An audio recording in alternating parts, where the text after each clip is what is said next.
Pravim pa, da več X-a kot je X3 človek načeloma nujno res ne rabi.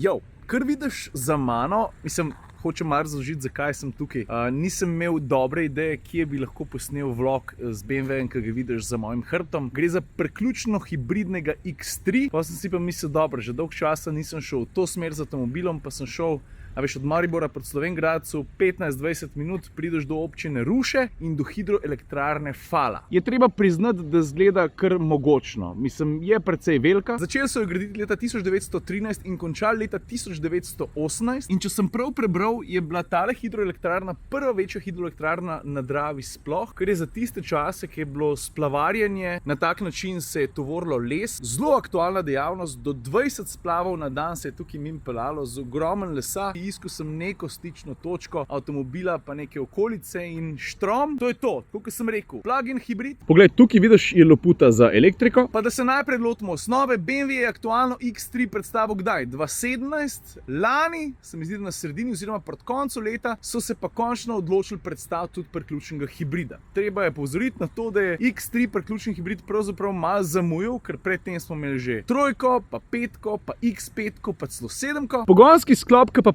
ta avto je pa zelo podoben oziroma praktično enak pogonskemu sklopu iz BMW-ja 330i, ki sem ga v vlogu že imel. To se pravi, gre za 2-litrski bencinar, 184 konjev, združen z 8-stopenjskim avtomatskim menjalnikom, ki mimogrede dela odlično. Pogon je valjda speljan na vsa 4 kolesa. No, bencinarju pa pol dodaje še elektromotor, ki je pravzaprav integriran v menjalnik, ta ti doda še kupene moči zraven, tako da je pol skupna sistemska moč tega avtomobila 292 konjev. Baterija zmogljivosti 12 kWh pa pomeni, da boš ti ta avto doma na Šukovtičnici napolnil v dobrih 5 urah, kje drugje pa verjetno pol hitreje. Mislim, recimo, če si misliš wallbox. Mogoče zanimiv podatek, da se lahko zgolj in samo na elektriko peleš do hitrosti 130-135 km/h, kar sem preizkusil in dejansko deluje. Drugače pa končna hitrost avtomobila, ta je pa dosti višja, 210 km/h. Drugače pa o porabi mi je pri takšnih avtomobilih po eni strani v vesele govoriti, po drugi strani pa zelo nehvaležen. A veš zakaj? Ja, stari, pri priključnih hibridih, sploh če so zelo zmogljivi, so te razponi lahko ogromni. Pomisli, jaz sem naredil en podoben test, ki so ga naredili takrat tudi pri Avtomagazinu, so šli narediti test porabe s čist polno baterijo, potem pa čist spraznjeno. In s čist polno so imeli povprečje 3,3 na njihovem nornem krogu, s prazno te glavno baterijo, to se pravi v običajnem hibridnem načinu, pa 6,6. In tudi pri meni se je pokazalo, da je bilo dosti podoben, ker je bilo pa moje povprečje, ko sem štartal s polno baterijo, pa nisem naredil malo kilometrov, 3,4 litra na 100 km. S prazno oziroma zgolj s pomočjo običajnega hibridnega pogona, na katerega avto prešalta, ki ti baterijo spraznaš, je pa vse malo večja. Ni bila 6,6, ampak je bila 6,9. Aj pa mogoče še to, BMW obljublja 50 oziroma dobrih 50 km zgolj električnega dosega. Jaz bom tako rekel, praksa je pri meni na testu pokazala drugače. Je res, da ko sem avto nehal polniti, da mi je kazalo 37 km dosega, pa da sem uspel zgolj in sam z elektriko prevoziti 44 km. Takšen avto bo svoj potencial izkoristil samo, če ga bo kupil ta prav voznik, ki se mu bo prilagajal s svojim življenjskim stilom. Mislim, ker če ti misliš, da so to sportska kola, ne glede na to, da se X3, glede na svojo maso, 2 tone tehta, pele res športno, ja se ne. Mislim, v okvirju športnih terencev se pele odlično, sploh če uporabljaš njegove vozne programe, pa če prešaltaš na šport, ja, to že. Ampak športno avto pa to vse ni. Če ga boš pa tako jemal, ja stari, pa gre pa poraba lahko tudi ne bo. 10, 11, 12, noben problem. Mislim, a veš zakaj to pravim? Ker te v to smer mimogrede lahko tudi zanese, ne? A veš, X3, priključni hibrid od 0 do 100 pospešil, ne vem, 6 sekundah.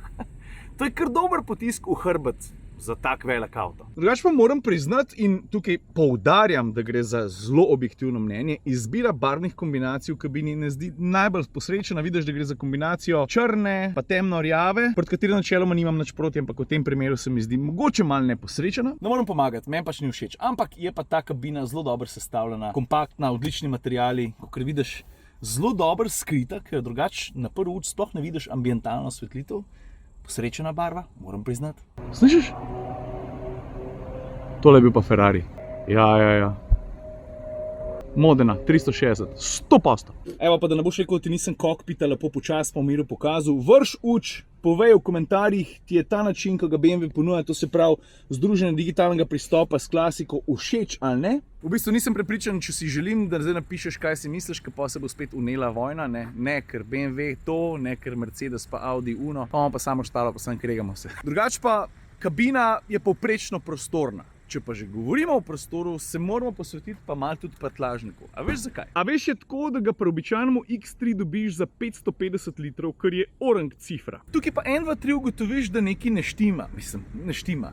Baterijo je treba nekam spraviti. In zato najdeš eno tako luštno poličko in to pomeni, da je prtljažnika za 100 litrov manj. Ne 550, ampak 450 litrov. To je en dejavnik, ki se mu boš mogel prilagoditi, če si boš umislil ta avto. 100%. Če si vse skupaj malo podrobno pogledaš, vidiš, da se zadnja klop deli v razmerju 40, 20, 40. Če ga vsake toliko časa nafilaš do vrha, je namestitev tele mreže valjda nujna. Kar se pa vsega ostalega tiče, je pismo, orang avto, ki je celostno en tak zelo dober paket. Tudi ko prijemo do velikosti, okretnosti in tako naprej. Ne vem, če sem kdaj to v komotra minuti že povedal, ampak to trdim že nekaj časa, že pri prejšnji generaciji se mi je tako zdel. Pravim pa, da več X-a kot je X3 človek načeloma nujno res ne rab. Ne vem, kaj ne morem s tem avtom, kar lahko z X5. Ajde, pozabimo kufer. To je tista stvar, ki bi jo težko pojedel, ampak vse ostalo pa, come on.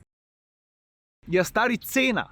Ta je tudi taka, malo je visoka, no. To je